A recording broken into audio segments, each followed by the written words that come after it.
Hello guys, ये इस channel के लिए हमारी अब तक की सबसे महंगी खरीदारी है। जैसा कि आपने अंदाजा लगा ही लिया होगा, ये इस वक्त के सबसे एडवांस 3D प्रिंटर में से एक है। कई साल बीत चुके हैं, इसीलिए तकनीक ने नाटकीय तौर पर प्रोग्रेस की है और अब हम कुछ हैरत अंगेज और काम की चीजें बनाने जा रहे हैं। और हम ब्रांड का नाम कवर कर रहे हैं बस इसलिए कि ये एक एड की तरह न लगे। प्रोटेक्टिव फिल्मों को हटाने के बाद हमने चीजों को बनाने के लिए डिजाइन किया गया एक बड़ा चैम्बर देखा। अंदर तक हटाने लायक टच स्क्रीन कंट्रोल और तमाम एक्सेसरीज हैं।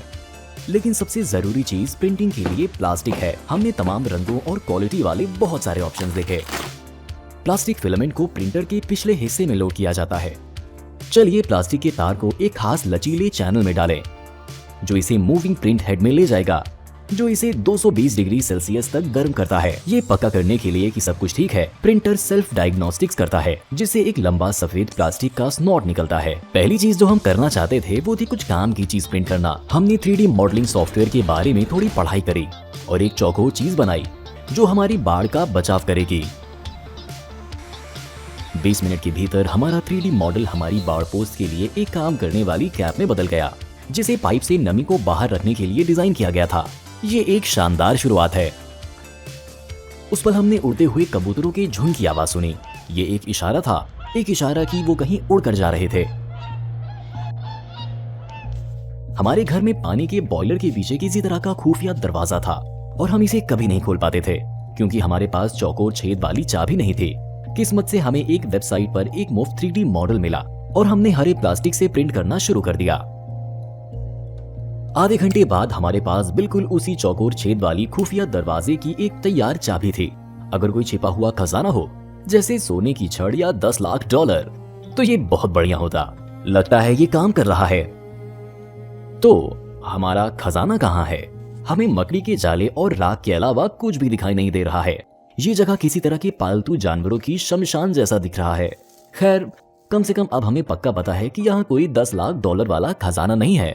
अगली चीज बोल्ट वाला ये हरा प्लेटफॉर्म होगा। प्रिंटेड थ्रेड की क्वालिटी पर ध्यान दें। बोल्ट छेद में पूरी तरह से फिट बैठता है और पेंच करता है। अब हमें प्लेटफॉर्म की चौड़ाई के मुताबिक सैंड पेपर का एक टुकड़ा काटना है, उसके ऊपर टूल रखना है, पेपर के सिरों को मोड़ना है और उसे लाल रिटेनर से फिक्स करना है, जिसे बोल्ट से दबाना है ताकि पेपर सही से फंस जाए। देखिए हमने कितना बढ़िया और खूबसूरत टूल बनाया है।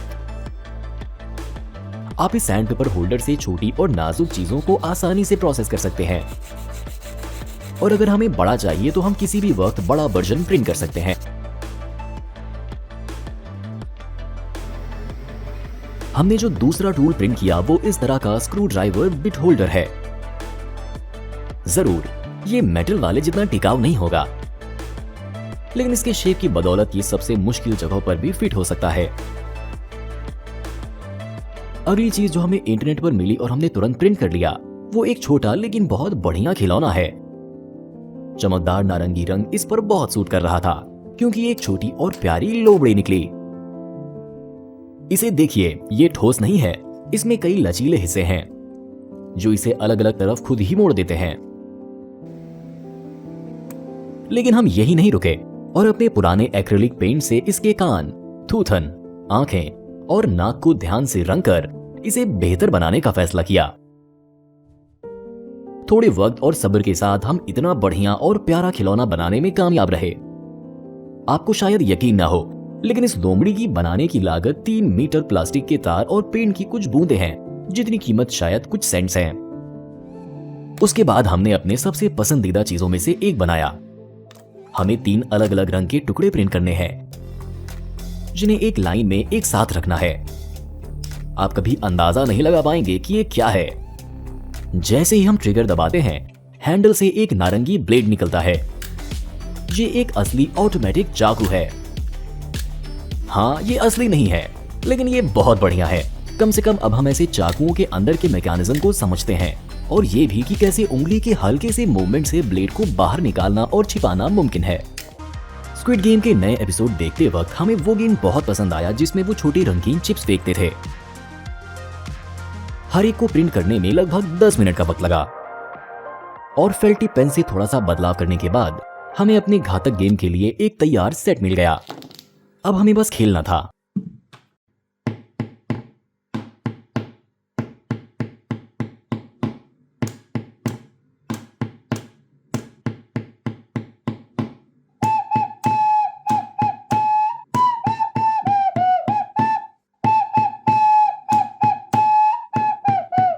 ये बुरे नहीं है।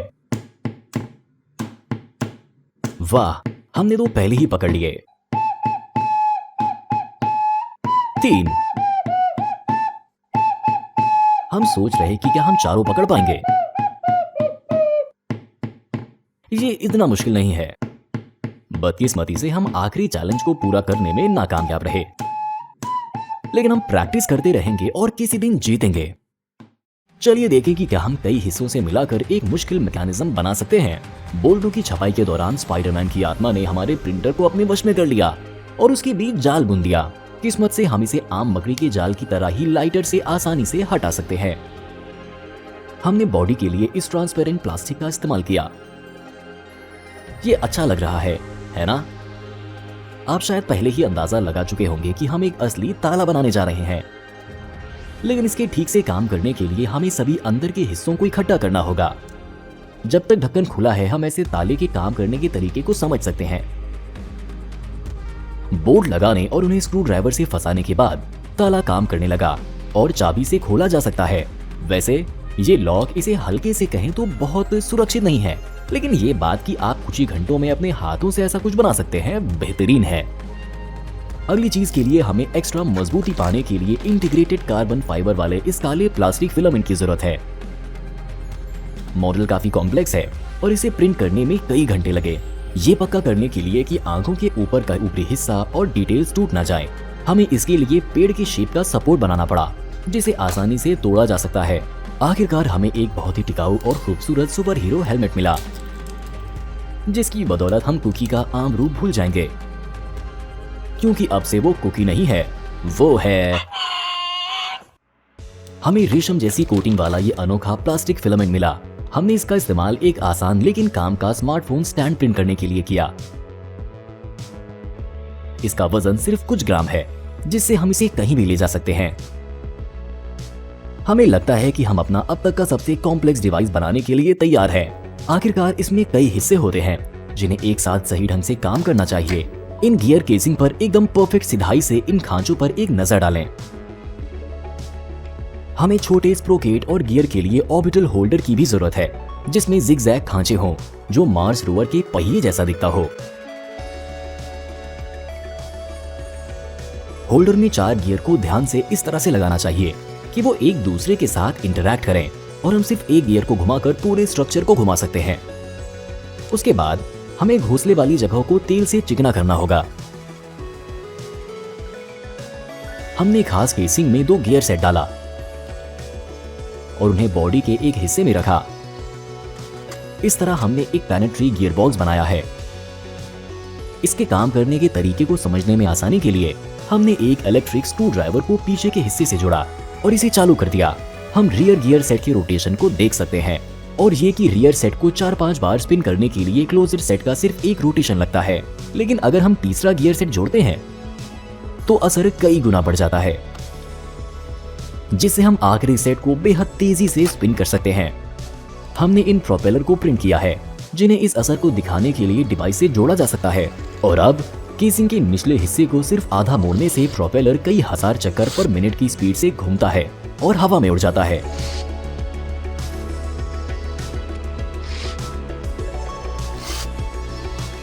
अब कुछ अलग करने की कोशिश करते हैं। हमने एक छोटा स्पूल खरीदा है, जो कि काफी महंगा हरा तार है। इसकी ज्यादा कीमत की वजह यह है कि ये रबर से बना है। तार चैनल की दीवारों के खिलाफ रबर के मजबूत घिसाव की वजह से इसे सीधे एक्सट्रूडर में फीड करना पड़ता है। इस काम के लिए हमें प्रिंटर के लिए इस अपग्रेड को प्रिंट और असेंबल करना और इसे ऊपर रखना है। ये पता चला कि प्रिंटर खुद को बेहतर बना सकता है। तो अब तार बिना किसी एक्स्ट्रा घिसाव के सीधे इसमें चला जाता है। आप शायद यकीन न करें, लेकिन हमने ऑर्थोटिक शू इंसोल प्रिंट करने का फैसला किया और इसे पूरा करने में सिर्फ 1 घंटा लगा। इसे प्रिंट टेबल से अलग करना थोड़ा मुश्किल था, लेकिन आखिरी नतीजा अच्छा है। इंसोल काफी घना है, भले ही ये हवा के वेंटिलेशन के लिए पूरी तरह से छेद से भरा है। हमें याद है कि कई साल पहले एक स्टोर ने हमसे कस्टम ऑर्थोपेडिक इंसोल के लिए बहुत पैसे लिए थे, लेकिन अब हम खुद ही शेप और साइज एडजस्ट कर सकते हैं और जितनी चाहे उतनी कॉपी बना सकते हैं। विल्सन कंपनी ने दुनिया की पहली एयरलेस गेंद बनाई है, जो छेदों से भरी हुई है। जिसकी बदौलत इसका एयर रेजिस्टेंस एक आम बास्केटबॉल के मुकाबले में काफी कम है। यकीन नहीं हो रहा, लेकिन इस गेंद की कीमत $2500 है। लेकिन चूंकि हमारे पास 3D प्रिंटर है, तो क्यों ना हम खुद ही इसे प्रिंट कर लें। इंटरनेट पर ब्राउज करने के बाद हम इस गेंद का 3D मॉडल ढूंढने में कामयाब रहे। सबसे पहले हमने ये देखने के लिए एक छोटा वर्जन प्रिंट करने की कोशिश की कि क्या प्रिंटर ऐसा कुछ कर सकता है, और ये बहुत अच्छी तरह से काम करता हुआ दिखा। फिर हमने नारंगी तार को लोड किया और प्रिंट करना शुरू कर दिया। मॉडल बहुत बड़ा और कॉम्प्लेक्स है, इसीलिए इसे प्रिंट करने में हमें थोड़ा वक्त लगा। प्रिंटर ने पूरे दिन और रात काम किया और हमने सुबह आखिरी नतीजा देखा। सिर्फ एक ही काम करना बाकी था कि इसे जगह पर रखने वाले सपोर्ट को हटा दिया जाए, जो इसे टेबल से लुढ़कने से रोक रहा है। इस परफेक्ट शेप, सटीक और बराबर छत्ते जैसी चीज पर एक नजर डालें। भले ही ये हमारे नारंगी रंग की चीज से बना है, लेकिन ये काफी उछालदार है।